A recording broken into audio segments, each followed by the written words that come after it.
I can't memorize anything. What was my name again? God, I hate being tall. Just been, I'm looking for my name in here. Oh. Okay, Adrienne Ridge died on the 27th recently, and she was a poet of, what we call a poet of conscience. She declined this incredible honor. Lauren brought this to my attention. She declined this incredible honor, which I would not have the honor to decline. I'm thinking if it came with money, especially, I would take it, because then you could take the money and you could do something with it, you know, that was honorable. But anyway, I'm just going to go ahead. Okay, I've been having this thing lately about freedom. I'll go into social conscience later. I've been having this thing about feeling trapped. So this is one of my trap poems. It's called The Dog's Good Eye.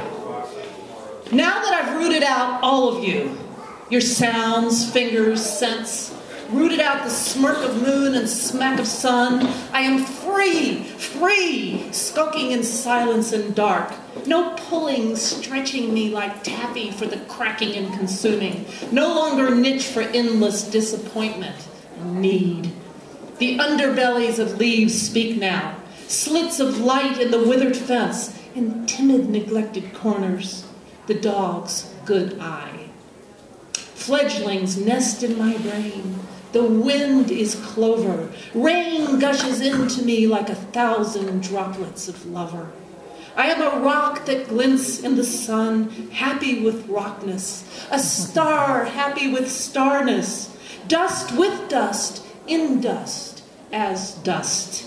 The heavens adopt me like an animal not their kin. And I am baptized in the bludgeon of inner child, that darling yes thing. And release is sweet, like her blood. It's just a little tiny one that Price Strobridge calls my signature poem, so I'll just do this. Very old.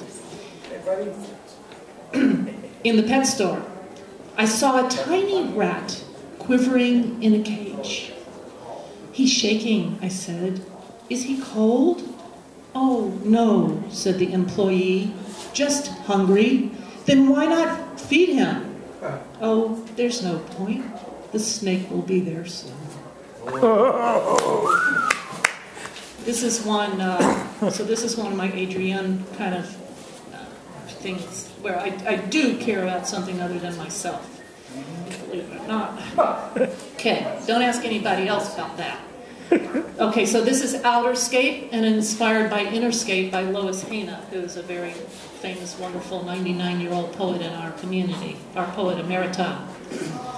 Outerscape based on Innerscape, just a little bit. Unlike you, I've not seen a great whale beached and obscene, but know of seal clubbings, gruesome pastiche of ice, viscera, and blood. I am most acquainted with zoos, that slower slaughter.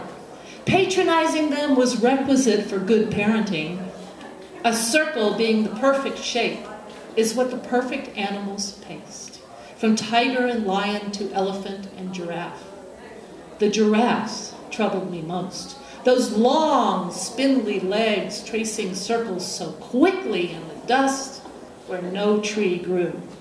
They were forced to worship bystanders who proffered food from high ramps. Birds alone didn't circle, just fluttered up and down on ever-weakening wings. The gorilla, nose to glass, peered through his own condensation with great glistening eyes, not tricked by simulated habitat, just sat like statue glaring. That's when I suddenly realized the kids were either sleepy, in dire need of a stuffed toy with dry, vacant eyes, or in need of more ice cream. For 5 long years, I had recurring nightmares of vivisection in the basement of my perfect house. Mawkish cries clubbed the subconscious, leaving an iron taste on my morning palate. Then I moved to the imperfection of a fixer-upper, where defective walls, a leaky roof tempting rain, and the wind's chronic ugly, testing, drafty windows freed me. Okay, thank you. Let's go to something that's, you know, sort of like romantic, but not really. This is a collage of men. That would be great. Find a collage of men. Oh, man. Okay. Really old. I call it geometry. And I was called on by my daughter's third grade teacher that I have a word in here that's not a geometrical term. She wanted me to use the word rhombus in this poem. And I said, I'm not putting rhombus in my poem. I don't care. You know, you could send me back to second grade, no rhombus. I watched your back as you strode the horizon's infinite triangle, sturdy limbs retreating you, whose palms, knees had never rectangled my torso, thinking of the gazes never concentric, heart-like kisses stuck on teeth. You vanished in perimeters, clogged areas of strangers. I winced, summoning thoughts like, what is the square root of 1209, the date on which we met? And how to measure the tiny round seed which sprouting made love to our doom. A yellow isosceles lit the ground. I bisected it bitterly, thinking, love must be amorphous, like water or white doilied foam, can be contained only by huge polygonal stone. I sensed the swing of your unheld hand, a starfish from the ocean, that diamond we never swam. I am not putting a rhombus in there. I'm sorry. All right. What a parallelogram. I could put parallelogram, but it would... Trapezoid. A meter. I could work with that. Okay. So now I'm just going to do this old kind of, you know, I try to mix up the themes a little bit. So this is another one. Pants on fire. I don't care that you took my money and sold me magazines that don't exist. You who, I'm sorry, this is like 6-point type. You who naughtily whispered hammocks and chandeliers and the size of your shoe, gaped wondrously at my books and art, shook out your hair, suggested things filthy and thrilling, and said, no way, you teased the neighbor lady just east and west this way. Okay, so no magazines, no worthy cause. You scoundrel. What you took was so much more. You stole my psychosis, iatrogenic at that. Damn you at 28, a god. Black lashes long as does. You halved me chronologically. I wonder how many swoons you get per minute. How many panties wet with one wink. I am 55 fucking years old. You sold me a bill of goods. Oh, sorry, I took that out. You lying bastard. You forced my tongue into the fountain, then crimped the spigot. I'll never forgive you. Your words, your hair, your shoe.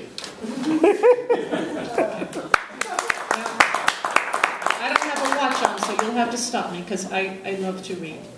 Okay, I have an Easter poem, an insomnia poem, and a new poem. Okay. All right. One more. One more? One. Okay. Okay. I'll just do the new one. You want me to do the new one? Sure. I was going to do my elephants one, okay. My other social conscience one. That's... Okay. All right. I'll do the new one. Oh no. That's okay. I want something tragic to happen instead of this decades of wimpish war upon my body that healed halfway only. God, the bitch of it. I want, as with my friend, the stroke. Bring it. She could not sing. She could sing, but could not speak. She could sing, but not converse. She could cuss, though. That made us laugh. She lay in the hospital bed, grasping at ordinary words. Thank you, yes, thirsty, no, pillow, tired. Gesturing, apologetic. We leaned in, we loved. Room full of gifts, books, bouquets.